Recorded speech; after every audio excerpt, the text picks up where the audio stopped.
बच्चों, पति की मौत, डिप्रेशन में रही द्रौपदी मुर्मू, लड़कों से लड़का मॉनिटर बनी। मंच पर चढ़ मंत्री से कहा, मेरा दाखिला कराओ।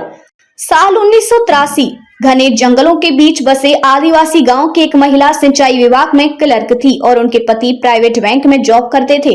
दोनों की नौकरी अलग अलग राज्यों में थी, इसलिए नौकरी के साथ साथ 3 साल की बेटी की देखभाल करना महिला के लिए मुश्किल काम था।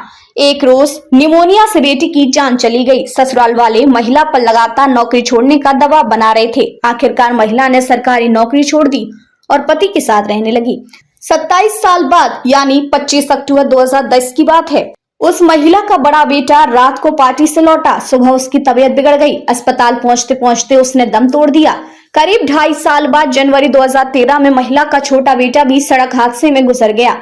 कुछ महीने बाद उनकी मां और भाई भी चल बसे। 19 महीने बाद यानी अगस्त 2014 में महिला के पति की मौत हो गई। 4 साल के भीतर 5 मौतें। महिला डिप्रेशन में चली गई। लेकिन 8 साल बाद यानी 25 जुलाई 2022 को वो महिला भारत के सबसे ऊंचे पद पर पहुंची। नाम द्रौपदी मुर्मू। उड़ीसा के मयूरभंज जिले के रायरंगपुर से करीब 25 किलोमीटर दूर गांव है ऊपर बेड़ा। घने जंगलों के बीच बसे इस गांव की आबादी करीब 3000 होगी। 1958 की बात है। ऊपर बेड़ा और आसपास के इलाकों में मानसून ने दस्तक दे दी थी, लेकिन वहां कई दिनों से बारिश नहीं हो रही थी। संथाली परंपरा के मुताबिक बारिश के लिए बिरंची नारायण ने घर के पिछवाड़े बरगद के पेड़ के नीचे एक मिट्टी का बर्तन रखा। स्थानीय लोग उससे पुती कहते थे। पुती रखने के ठीक एक हफ्ते बाद 20 जून 1958 को बिरंची टूडू को एक बेटी हुई। संयोग से बच्ची के जन्म के बाद इलाके में बारिश भी होने लगी। एक साथ बिरंची को दोहरी खुशी मिली। उन्होंने बेटी का नाम रखा पुती। एक इंटरव्यू में राष्ट्रपति द्रौपदी मुर्मू बताती हैं कि संथाली परिवार में बेटी का नाम दादी के नाम पर रखा जाता है ताकि दादी के मरने पर भी उनका नाम जिंदा रहे। इसलिए मेरा नाम दुर्गी भी था, लेकिन ये नाम मेरे शिक्षक को पसंद नहीं था, तो उन्होंने मेरा नाम द्रौपदी रख दिया। बारिश की वजह से प्रिंसिपल छुट्टी करने वाले थे। द्रौपदी नदी तैरकर स्कूल पहुंच गई। उड़ीसा के सीनियर जर्नलिस्ट संदीप साहू अपनी किताब मैडम प्रेसिडेंट में लिखते थे। 70 के दशक की बात है। एक रोज जमकर बारिश हो रही थी। दूर दूर तक सिर्फ पानी ही पानी नजर आ रहा था। स्कूल के प्रिंसिपल और शिक्षक वासुदेव बेहरा स्कूल में छुट्टी घोषित करने के बारे में सोच रहे थे। उन्हें लग रहा था कि इतनी बारिश में कोई स्कूल नहीं आ पाएगा। थोड़ी देर बाद उनकी नजर 7 से 8 साल की द्रौपदी पर पड़ी। वह पूरी तरह भीग गई थी, लेकिन उसने अपना बैग भीगने नहीं दिया था। वासुदेव ने पूछा कि इतनी बारिश में तुम स्कूल कैसे आ गई? द्रौपदी ने जवाब दिया, मैं नदी में तैर कर आई हूँ। उसका जज्बा देखकर वासुदेव और स्कूल के प्रिंसिपल दंग रह गए। संदीप साहू लिखते हैं, द्रौपदी का बचपन तंगहाली में गुजरा। उनके पास जूते खरीदने तक के पैसे नहीं थे, इसलिए वे नंगे पांव स्कूल जाती थी।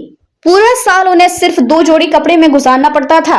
वो कपड़ों को बारी बारी से धोकर अपना काम चलाती थी। रोजाना सुबह उठकर बर्तन धोना, फर्श की सफाई करना, कुएं से पानी निकालना, गौशाला की सफाई करना जैसे काम निपटाने के बाद वो स्कूल जाती थी।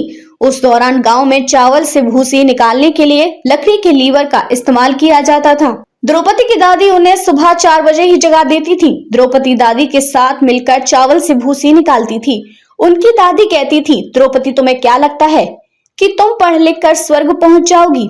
वह द्रौपदी को डिबरी जलाने पर भी डांटती थी। कहती थी, तुम स्कूल क्या करने जाती हो? वहां क्यों नहीं पढ़ती हो? पता है केरोसिन कितना महंगा है। द्रौपदी के पिता के पास उनके लिए नई किताबें खरीदने के पैसे नहीं होते थे। वह कक्षा कर चुके बच्चों के पिता से द्रौपदी के लिए किताबें मांगते थे। द्रौपदी उन किताबों को गोंद से चिपका कर पढ़ती थी। गोंद नहीं मिलता था तो चावल उबालकर उससे किताबें चिपकाती थी। संदीप साहू लिखते हैं, पति की मौत से कुछ महीने पहले द्रौपदी ने रायरंगपुर से बीजेपी की सीट पर विधानसभा चुनाव लड़ा। हालांकि वो हार गई। हार के बाद उन्हें जिलाध्यक्ष बना दिया गया। लगातार एक के बाद एक हादसों से गुजर रही द्रौपदी के पास एक दिन गृह मंत्रालय से फोन आया और उन्हें बायोडेटा भेजने के लिए कहा गया। उस अधिकारी ने वजह नहीं बताई, लेकिन द्रौपदी ने अनुमान लगा लिया था कि उन्हें निगम अध्यक्ष बनाया जा सकता है।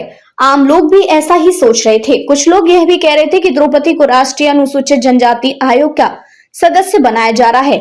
इसी बीच आईबी यानी इंटेलिजेंस ब्यूरो के अधिकारियों ने उनसे कांटेक्ट किया। उन लोगों ने यह जांचा कि किसी थाने में द्रौपदी के खिलाफ कोई केस तो नहीं है। आईबी के अफसरों ने द्रौपदी से कहा था कि जल्द बड़ी खुशखबरी मिलने वाली है। इसके बाद द्रौपदी को खबर मिली कि उन्हें झारखंड का राज्यपाल बनाया जा रहा है। वे झारखंड की पहली महिला राज्यपाल थी, पहली राज्यपाल जिसने 5 साल का कार्यकाल पूरा किया।